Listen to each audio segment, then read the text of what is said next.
Hello, everybody. I'm doing just some random, grinding that requires a lot of zero brain activity, so the gameplay can be supplementary, so ignore that.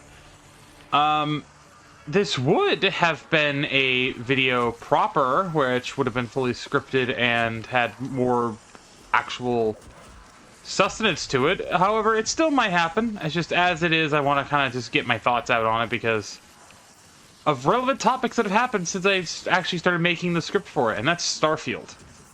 For those of you who don't know, in 2023, Starfield came out, which was Bethesda's next big Skyrim type game that they wanted to make. That was like Skyrim, Fallout 4, Fallout 3 type thing, Elder Scrolls 4.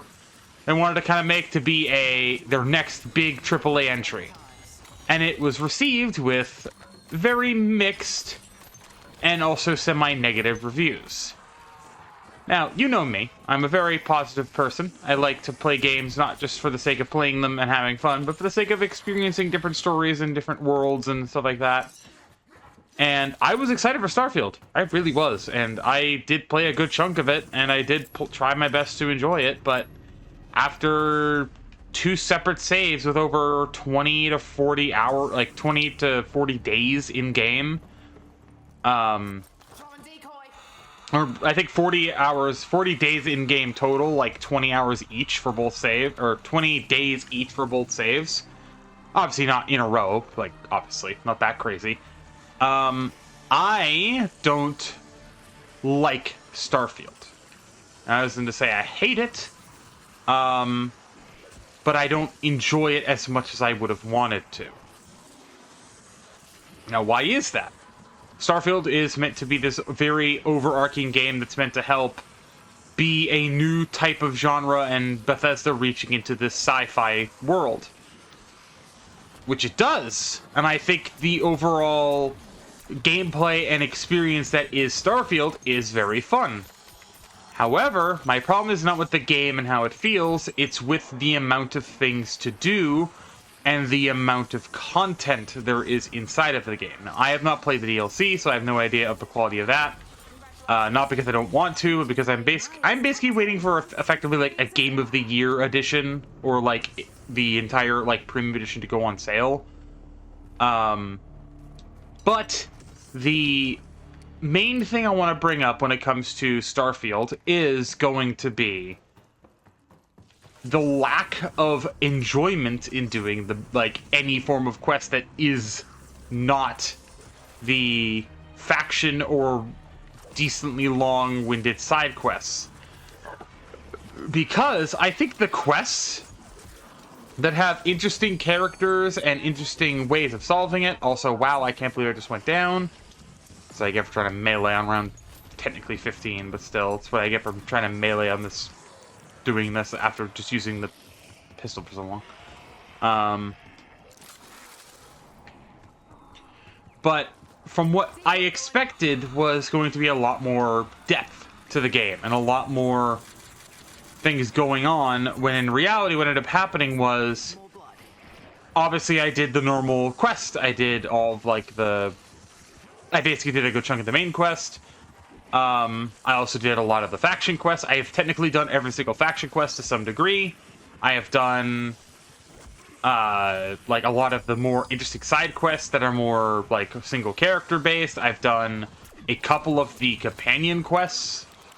Hell, I even did a couple of quests that were space exclusive or just things that involve having you to do mainly space-based combat. And the overall thing I have to say isn't necessarily the game is empty and boring. It's that the story the game is trying to tell, unless you're into that type of story, it's just very dry. Because it's not to say the characters aren't interesting. I think Sarah as a character is interesting. The robot character that you have to run into is pretty interesting. All the characters of Constellation are at least somewhat endearing in some way. There's the Crimson Fleet quest, there's the UC Vanguard quest, there's the Freestar Republic quest line, there's the Ryujin Industries, All of these are basically your faction quests that you would have a la Skyrim with Thieves Guild, Dark Brotherhood, yada, yada, yada. But all of those quests are good. It's just there's either one or two things that bring the story down, or the way the game's gameplay loop works kind of hinders the quest in some way.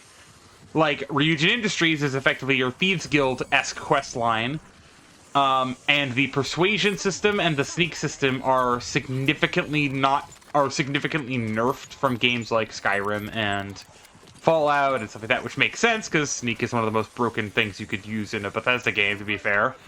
But it's almost so nerfed that it's not even fun, to the point where it is very reliant more along the lines of more Baldur's Gate or Baldur's Gate / like Metal Gear / generally, I think any game where the sneak is not gimmicky but more encouraged, which is weird to say because you would think a game where sneak is more encouraged, it would make more sense for the game to be more difficult. However, to me, there's a major difference with this, right? Games where sneak is encouraged, like Assassin's Creed, Metal Gear, what have you, those games are fun because of the fact of if you lose sneak, you fail. With Starfield and other general RPGs, breaking sneak doesn't necessarily fail you unless it is a requirement for the quest. For at least the Ryujin Industries quest line, breaking stealth doesn't fail you. For the Freestar Collective quest line, you basically have to resolve things as speedily as possible a lot of the time, and the persuasion system doesn't really make much sense because it's not... Obviously, there's more to it than just, yes, have your skill leveled up high enough, or have your skill leveled up high enough and then press the button and you win type thing. It's not a you win button like in Fallout New Vegas or in Fallout 3 or Skyrim. But it also is not very intuitive in that same sense. The overall gameplay portion of everything, so like the gunplay and how the game actually feels, I think is very good. And I think if they took anything from Fallout 4's gunplay systems that it helped make, it is that the guns feel very nice. The gun designs are very futuristic and over the top, and I know some people don't like that. I personally don't mind, because it allows me to kind of point fun at the fact that some weapons just don't make sense. But it also allows me to kind of have a little bit of fun with some more unorthodox-based weaponry that, given what the genre I'm in, I think is a little bit more fun.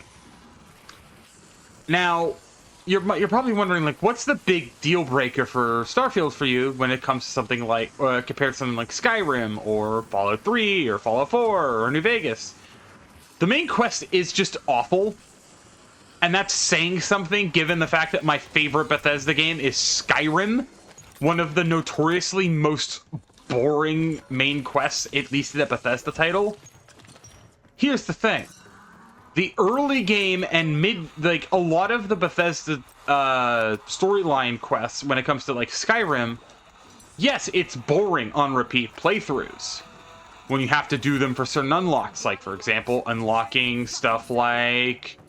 the full dragon shout for Unrelenting Force, or unlocking the final word, or the first or final or second word of Whirlwind Sprint, or in the case of another one is like the Fire Breath shout.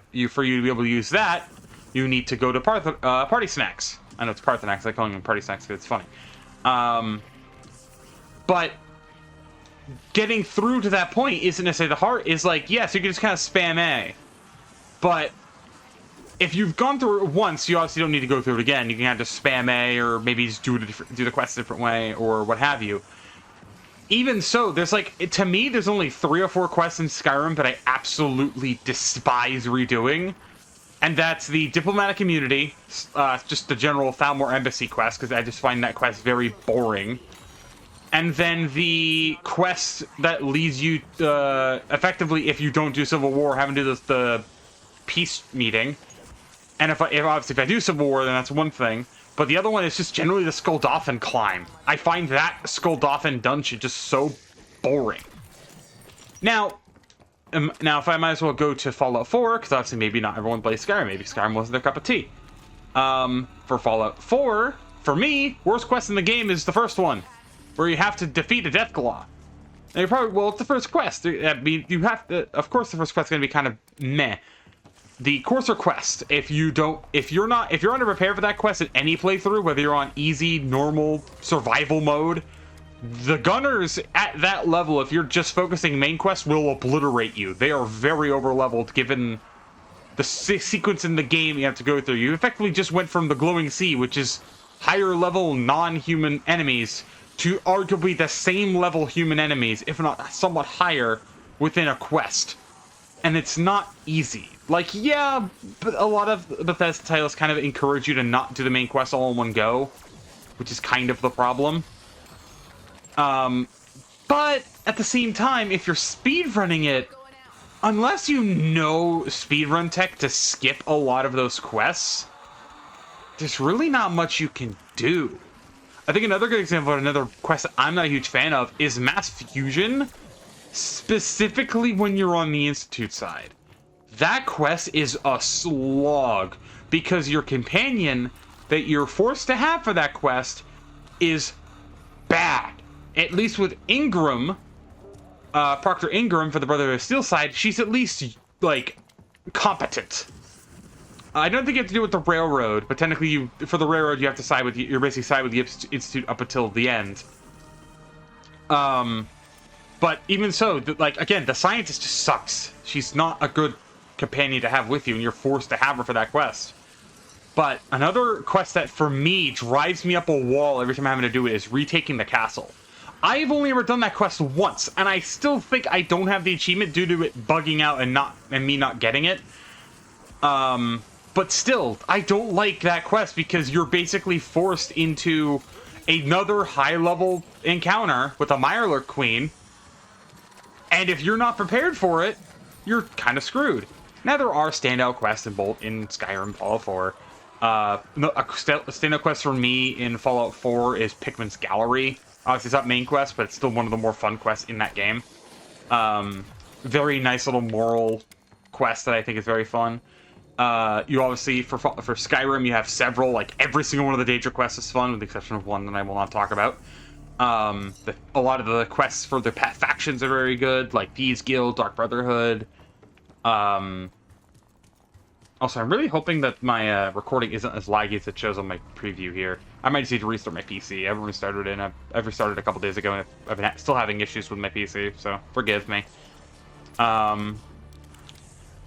But generally speaking, like, I haven't had that much, like, I have never actively fallen asleep playing a game unless I'm, like, taking a break and I'm laying down after I ate and I'm just kind of full and just passed out with the game on.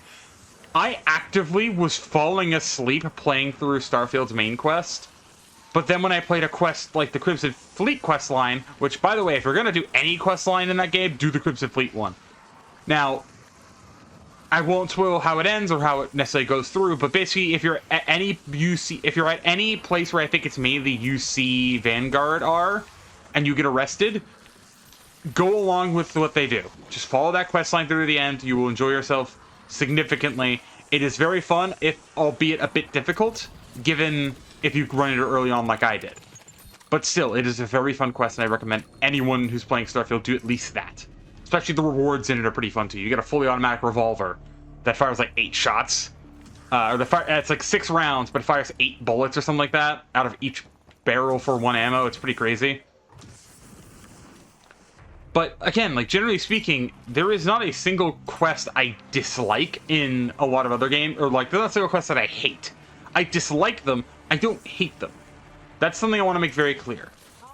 There's not a single quest I've hated in Starfield either. I've just disliked most of the ones that involve the main quest.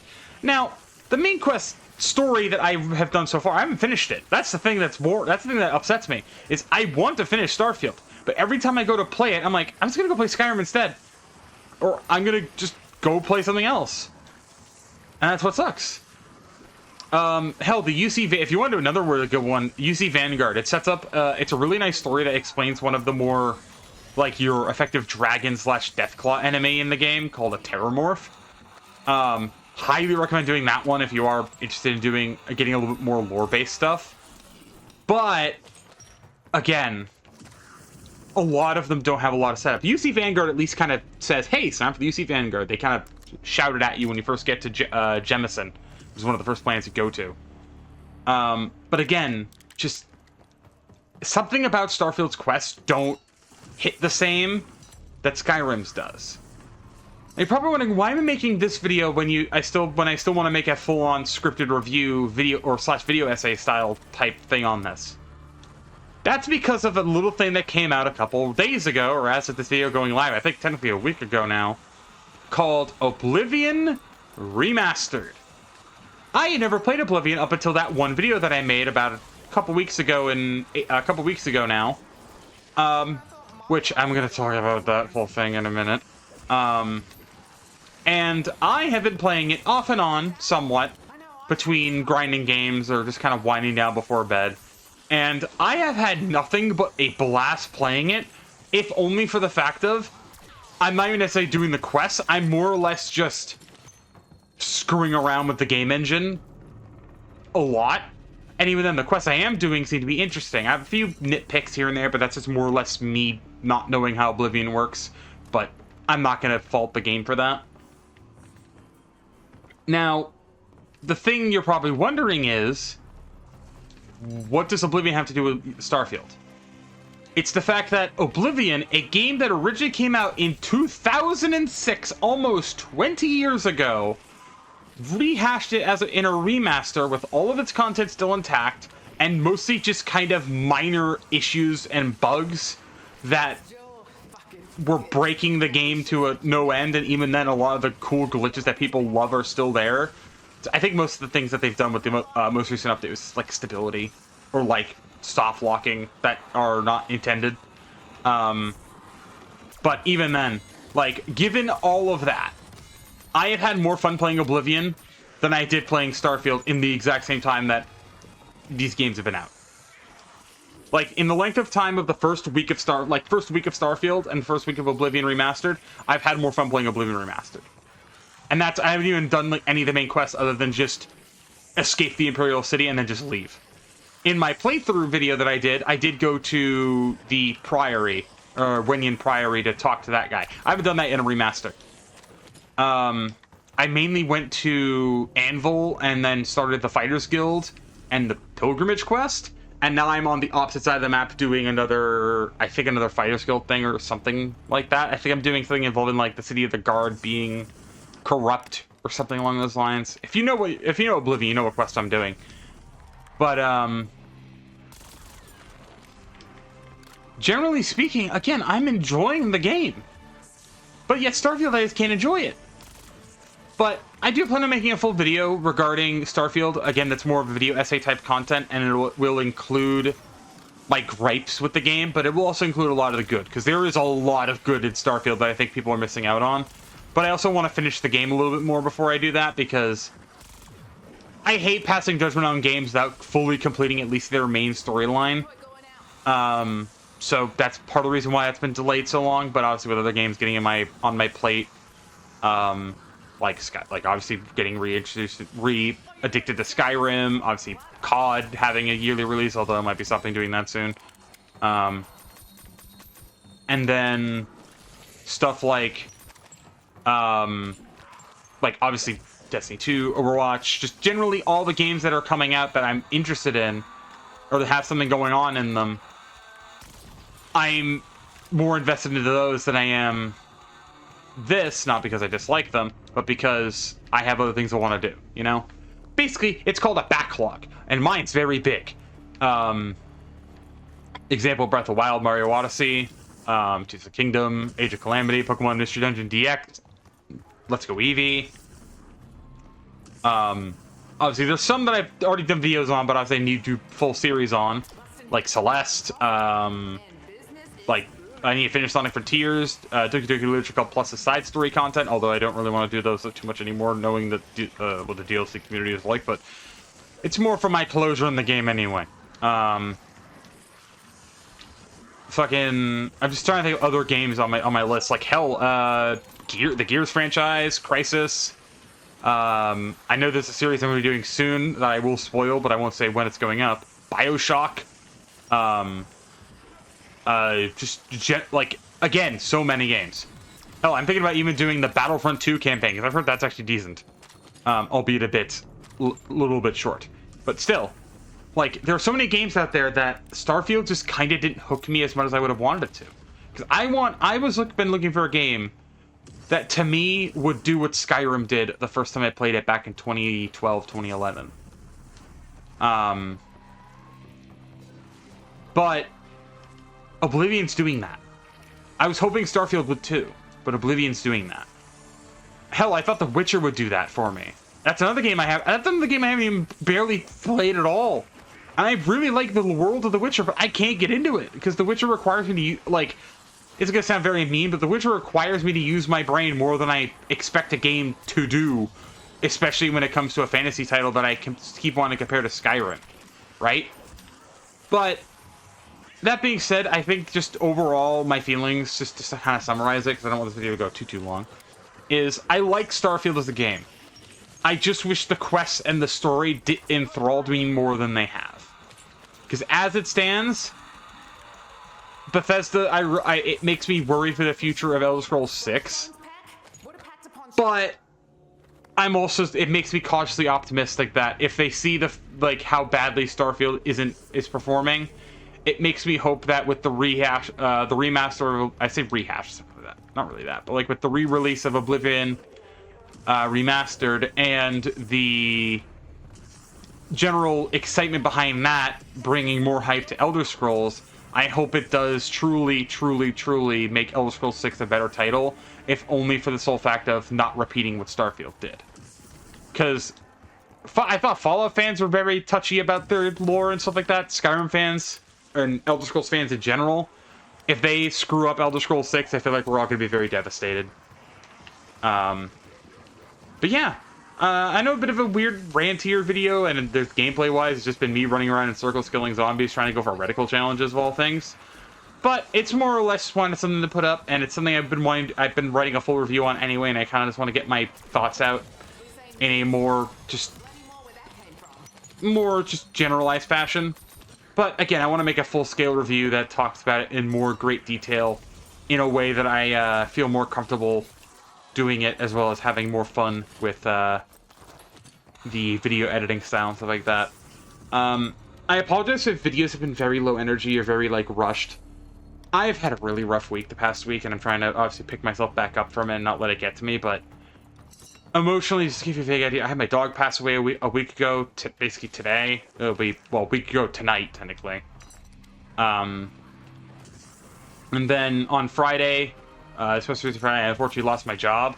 So it's very much two things on top of each other that were really stressful, kind of hit me all at once. And I basically, up until recently, I've been just taking it one day at a time. But I am trying to recover and get back on my feet when it comes to this.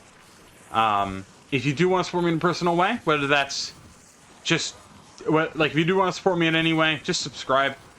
I really just appreciate that. But if you do want to support me even more in a more personal way, please check out my Ko-fi in the link description below, or join the Discord server. It's never a mandatory thing to donate money to any one of your favorite content creators. Just subscribing and leaving a like on the video is all that really matters. But if you do want to go the extra mile, please feel free. I won't stop you from doing it, but I would also say it's not required. But yeah, thank you guys for watching. If you guys did enjoy this video, like, again, subscribe. I put every single day to variety different games, whether that's Call of Duty, Fortnite, like single-player games, Pokemon, Splatoon, just generally, if there's a game, I probably at least covered it in some way. But, yeah, I'll see you guys next video, live stream videos I make. Everybody, stay safe, and I will see you guys tomorrow with another episode of Gears of War, and then Thursday, I don't know. Because, I'm taking these things one day at a time right now, so, yeah, see you guys next time.